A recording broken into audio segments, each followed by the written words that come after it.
Alright. Well, anyways, so, tonight is one of my last nights doing this little urban camping experience, is I guess what you want to call it.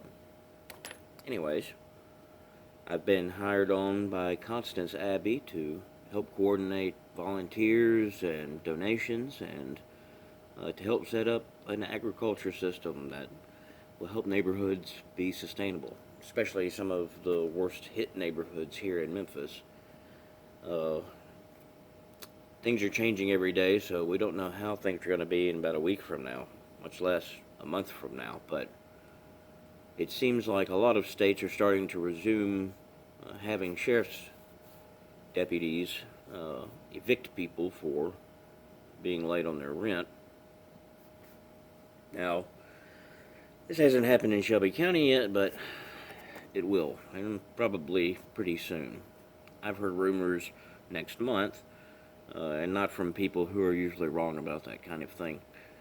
This whole city is just royally jacked, and I have been very lucky to stumble across people at Constance Abbey who have been for 10 years and more helping people get their life back together and helping people overcome drug addiction or mental health illnesses or get connected with social services that otherwise they wouldn't ever get connected with. So now we're looking at doing something holistic and finding a way to make sure that the people we help don't get thrown back into the system.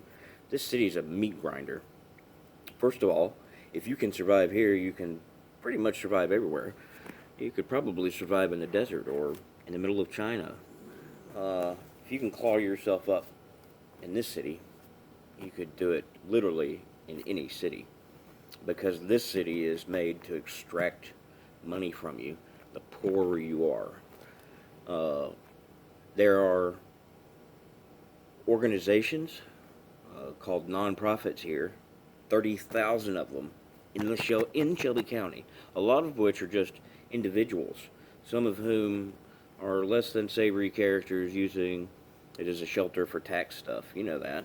But worst of all, we have an industry here that preys on people's desire to help other people, specifically organizations like the Union Mission, which are nothing more than virtue tourism locations for people who feel guilty occasionally or want to come out and take an Instagram picture with a bunch of poor people around Christmas time and prove to all of their progressive friends that they're really helping out.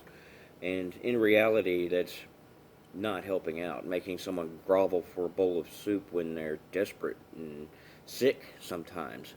Not to mention the people who are ill by absolutely no fault of their own, nothing other than genetics. The Union Mission has become a substitute for a comprehensive mental illness health system. We don't have an asylum here, and we don't even have a comprehensive health care system. So if you put someone in a home, if you find them a job, even if you get them hooked up with both, you're only one mental health crisis away from them returning to drugs, or one death in the family from them returning to the street. And then they just end up on Constance Abbey's door. Roger and Marjorie and the volunteers there thought that they were helping their neighborhood. I've seen the people who are in that neighborhood eating all over this city, from Ridgeway to Summer to Orange Mound to downtown Memphis. You name it, they help these people. And now I think we can find a way to get them more volunteers, get them more funding, get them more help, specifically with the help of a lot of you who are listening here. It's not just about finding them jobs, but we hope that by first starting out with a sustainable agriculture system in these neighborhoods, we can free them. Because as long as people's survival is tied to working for the hyper-wealthy, they will always be slaves. Because the hyper-wealthy and just their employers in general will always have the ability to take food out of their mouths and out of the mouths of their children. And that means that they can always effectively throw them out into the street. We need to build independence. We need to build livelihoods for individuals, not train them in factory schools to go work minimum wage jobs overseeing robots that have replaced 4 other Memphis jobs. It's time we started standing up and demanding accountability from our elected officials, and they don't even want us to do that. They're trying to get rid of paper ballots. And if we lose that battle, I cannot stress enough, we lose all of them. Because once they don't have to fear losing elections, then there's no responsiveness. There's no self-interest to make them do the right thing. I'll give you an example of just how messed up this system is. At the Union Mission, they've been taking men and putting them in hotels all over town, mostly just to get them out of sight and because they get government money for it. But on top of which, these men were forbidden from leaving. If they left the hotel, not only would they be kicked out, they would never be allowed to access the services of the Union Mission or, I believe, the hospitality hub if women left there. They were allowed to leave in couples. They actually had the hospitality hub had a very good system and is making big leaps and bounds. I can't say that. I'm impressed with what they're doing and building a relationship with the people they're helping.